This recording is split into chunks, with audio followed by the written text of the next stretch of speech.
Well, I had to stop and make sure I wasn't too broke to pay attention there. The last time I cut one of these loaves, I just kind of free cut it, and things end up pretty close. I got my 7 bars out of it, but they were definitely not uniform, and so I realized it'd be nice to get them all the same size this time. And so I was going through and just doing the math a little bit. But here it is, drum roll. We're gonna try to go ahead and cut through this, try not to ruin it, see how it looks. Right now it smells amazing. All right, here we go. Let's make sure we're up against the wall there.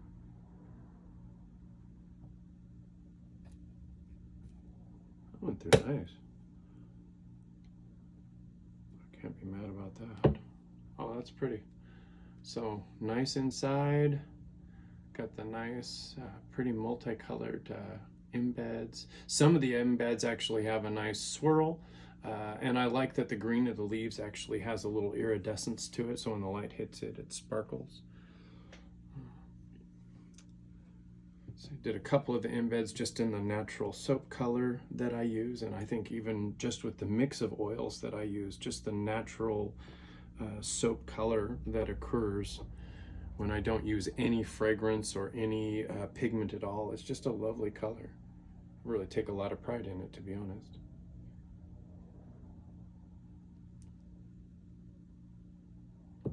Let's see, looks like we knocked one leaf off. Oh, see, look.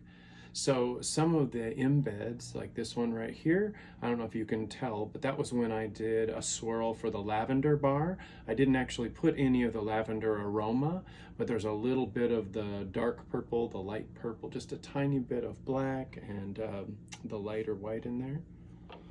Well, that's exciting to see those little, just little details that accumulate. This soap itself just has so many aspects to it. The bottom part, I've actually taken rose petals and essential rose oil, and I did it as a hot process. And at the right moment, I whipped it and whipped a ton of air into the soap and got it as fluffy as I could, and made sure that when I put it into the mold, I tried to create a nice texture to the top that would kind of look almost like a sub-earth or a strata of the ground in a garden. And then once that had totally set up, that's when I went ahead and made the nice lighter colored cold pour to pour over the top. And that gave me just this great little soft layer that I could go ahead and push the embeds down into, and then I could go ahead and use the piping technique to make all the little leaves and grass around to fill in the, the garden itself. Okay. I'm really happy. When I was making this design, I just thought, there's no way, because I did 2 different types of leaves. Some of them I did poured. You can see this leaf is a poured leaf and this natural one. These are ones that I actually used a little mold, and believe it or not, I just ordered it, a fondant mold off of Amazon. Oh, that's gonna mess up my leaf, isn't it? So that's one thing I do with this. I love to keep things standard, but if I notice it's just gonna completely ruin an embed for no reason, yeah, no. I just scoot it over a little bit. What's like a little bit of an ounce of soap just to enjoy the art and keep it beautiful, you know? There you can see, now we have that pretty little leaf sticking up and giving some dimension. Just scooted it over 1 millimeter, you know? I'm so new to this, but I will say that, what I see when I see people making soap, I see it as an expression of them, and I see it as their art, and it's almost like a way of them caring for the people that they produce their soap for, because they're putting such time and effort into making sure it's safe and that it's attractive and lasting and quality.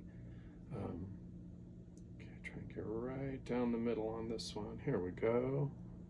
Ooh, this has got one of the chrysanthemum embeds that I made with the 2 greens and the white swirl. And I just feel like that those are some of my favorite chrysanthemum. You can kind of see that right there. But yeah, such great textures. I don't even need to cut off the end just because it has that natural earthen texture to it. And I'm telling you, the aroma, man, that's a real rose essential oil. I mean, what did somebody tell me? It takes something like 2,000 rose petals to even make 1 ounce of the rose oil. And I learned that the rose petals are called the corolla of the rose. I'm really learning so much, you know, studying and practicing and attempting to make soap, and trying to make the best I possibly can, and the most beautiful and highest quality and longest lasting with the most natural and most pure ingredients. But man, I'm learning so much. Everybody has a different passion about their soap. Some people are so passionate about putting clay into their soap and the way it helps them retain aromas and the way it gives them that solubility and that silkiness on the skin. Other people, they want to do all the food soaps, right? The ones that look like cupcakes and delicious mousse and candies and lollipops and all that sort of stuff. And that is pretty fun. For me, I really enjoy basically trying as many different styles and skills and colors as I can. So, you know, my next thing that I really want to try, I found this group of people, they only do natural colorants, things like indigo, alkanet, you know, infusing oils with, what is it? Annatto seed, or maybe turmeric powder or paprika, but getting all their basically from nature, not any chemicals, no sands, no micas. And I'm so fascinated by the beauty that they get out of a lot of these things. Beet powder, you know, cabbage powder. It's neat. I want to actually try the safflower powder. That one looks really beautiful to me. So that is my next challenge. I want to design a soap that is 100% all natural colorants, and yet has a real beautiful, attractive look and a nice smell, and really fits the way people want to use it. So if you have any feedback for me, please leave it in the comments, because sometimes, you know, like this one, I'll literally spend weeks designing it and think, oh, how am I going to reproduce that again? All right, thank you for watching. Like I say, please like and subscribe. And Short Sleeve Soap Company, that's the name of our company. That's the name of our website. And you can go there right now and order soap, and I'll send it right to you. All right, take care. Bye.